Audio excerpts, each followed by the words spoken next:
திருச்சிற்றம்பலம். தென்னாடுடைய சிவனே போற்றி, எந்நாட்டவர்க்கும் இறைவா போற்றி. அருள் திரு நால்வர் பொற்றால் எம் உயிர்த்துணையே, பெரும்பற்ற புலியூரானை பேசாத நாள் எல்லாம் பிறவாத நாளே என்ற அருட்சிந்தனையில் இன்றைய தினம் நாம் சிந்திக்க இருப்பது அருள் திரு மணிவாசகப் பெருமான் திருவடிகள் போற்றி போற்றி. மணிவாசகப் பெருமான் அருளிச் செய்த திருவாசகத்தில் இருந்து சென்னிப்பத்து என்ற பதிகத்திலிருந்து கடைசி பாடலை சிந்திப்பதற்கு இன்று நமக்கு சிவபெருமான் திருவருளை கூட்டியுள்ளார். தெரிந்த அளவில் இந்த பாடலை பாடி உங்களோடு பொருள் பகிர்கிறேன். பிழையதிருந்தாலும் பிழை பொறுக்கும் பெருமானின் அடியார்களாகிய நீங்கள் என் பிழையையும் பொறுத்தருள வேண்டும் என்று உங்களது பொன்னார் திருவடிகளை வேண்டிக் கொண்டு பெரும்பற்ற புலியூரானை பேசாத நாளெல்லாம் பிறவா நாளே என்ற சிந்தனைக்கு செல்வோம். திருச்சிற்றம்பலம். முத்தனை முதல் சோதியை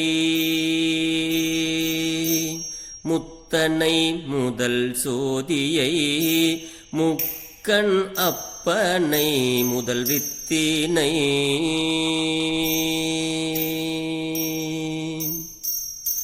முத்தனை முதல் சோதியை முக்கண் அப்பனை முதல் வித்தினை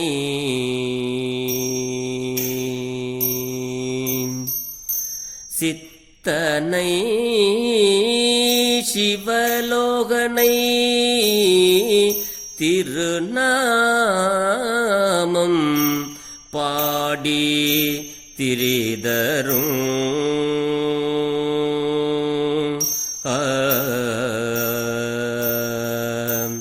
பக்தர்கள் இங்கே வம்மின் நீர் உங்கள் பாசம் தீர பணிமீனோ.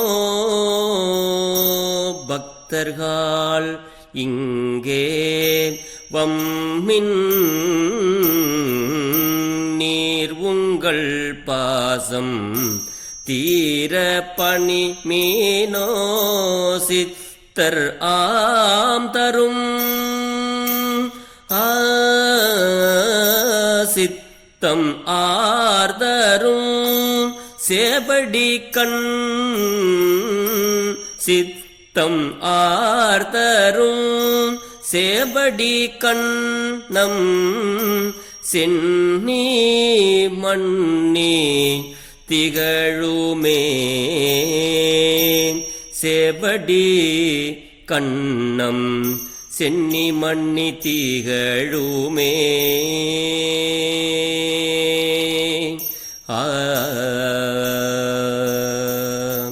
திருச்சிற்றம்பலம். முத்தனை முப்போன் பெருமான் முதல் சோதியை முதல் சோதி சிவசிவ முதல் சோதி ஒளிப்பொருள் அனைத்திற்கும் முன் தோன்றிய ஒளிப்பொருளும் மூன்று கண்களை உடைய தந்தையும் அப்படிங்கிறார் பெருமான். முத்தனை முதல் சோதியை முக்கண் அப்பனை முதல் வித்தினைங்கிறார். எல்லா பொருட்களுக்கும் விதையாக விளங்குபவன் சிவபெருமான். உலக தோற்றத்திற்கு சிவபெருமான் காரணமாக இருக்கிறான் அப்படின்னு பொருள். அதுதான் முதல் வித்தினை அப்படிங்கிறாரு. சித்தன் எல்லா பொருட்களுக்கும் விதையாக விளங்குவன் சிவபெருமான். சித்தனும் அவனே அப்படிங்கிறார். சிவலோகனும் அவனே. சித்தனை சிவலோகனை திருநாமம் பாடி திரிந்து சித்தனை சிவலோகனை திருநாமம் பாடி திரிதரும் அப்படிங்கிறார் பெருமான். சித்தனும் சிவலோகனும் ஆகிய சிவபெருமானாருடைய திருப்பெயர்களை வாயார பாடி திரியும் அன்பர்களே, நீங்கள் இங்கே வாருங்கள் கூப்பிடுறார் நம்மளெல்லாம். சிவபெருமானாருடைய அன்பர்களே அடியார்களே, நீங்கெல்லாம் இங்கே வாங்க அப்படின்னு கூப்பிடுறார். உங்களுடைய பாச கட்டு அற்று நீங்கள் உய்ய வணங்குங்கள். உங்களுடைய பாசம் இங்கே நீங்கள் எதெல்லாம் பாசத்தை வச்சுருக்கீங்களோ அதெல்லாம் உங்களை விட்டு போகணும், நீங்கள் எல்லாம் ஓய்வு பெறணும் அப்படின்னா சிவபெருமானை வணங்குங்கள். மனம் நிறைந்து விளங்கும் சேவடி கூட்டம் நம்மளுடைய தலை நம்மளுடைய சென்னியில் நிலை பெற்று விளங்கும் என்றவாறு இந்த திருவடி தீட்சை தான் இந்த திருவடி சென்னி மண்ணி திகழுமே அப்படிங்கிறது. சிவபெருமானாருடைய திருவடியாகிய அந்த ஓய்வு பெறக்கூடிய திருவடி என்றைக்கும் நம்மளுடைய தலையின் மேல் திகழும், இருக்கும், விளங்கும், நம்மளை ஓய்வு பெறச் செய்யும் அப்படிங்கிறது இந்த பாடலுடைய பொருள். சிவநாமங்களை பாடித் திரியும் பக்தர்களே இங்கே வாருங்கள். உங்கள் அனைத்து கட்டும் அகல கழல் பணியுங்கள். மனம் நிறைந்த அவன் திருவடிகள் என் சென்னியில் நிலை பெற்று விளங்கும் என்பது கருத்து. திருநாமம் சித்தன் அப்படின்னா சித்துகளில் வல்லவன்.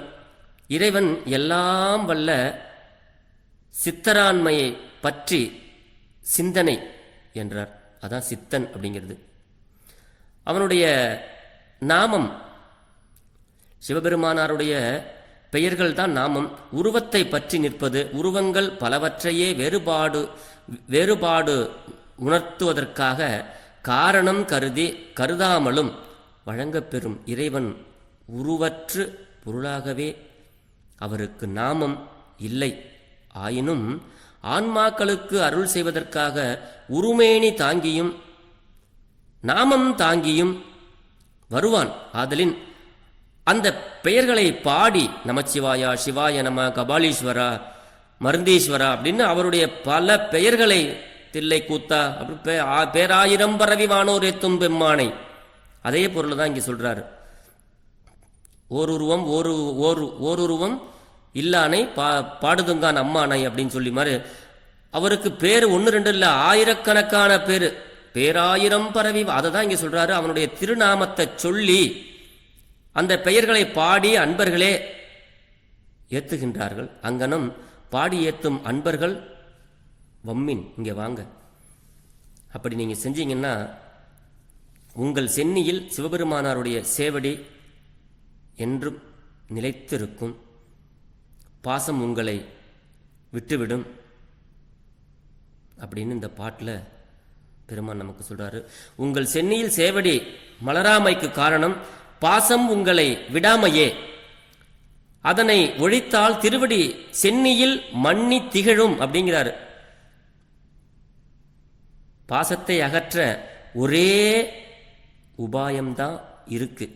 அது என்னன்னு கேட்டா, இறைவனை வணங்குதல் ஒன்றே. ஆதலால் பணியுங்கள், என் தலையில் பொழிவது போல உங்களுடைய தலையிலும் சிவபெருமானாருடைய திருவடி சேவடி திகழும் என்று உபதேசிக்கிறார் மணிவாசக பெருமான் இந்த சென்னிப்பத்தில்.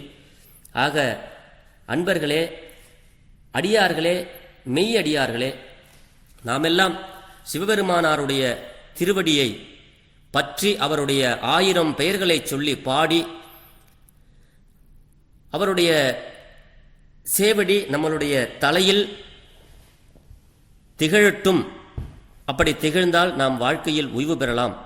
ஆகையினாலே சிவபெருமானாரை, அவருடைய நாமங்களையும் அவருடைய புகழ்ச்சிகளையும் பாடி நாம் உய்வோம் என்று சொல்லி பெரும்பற்ற புலியூரானை பேசாத நாளெல்லாம் பிறவா நாளே என்ற சிந்தனையை நிறைவு செய்கிறேன். சிவா திருச்சிற்றம்பலம். திருச்சிற்றம்பலம்.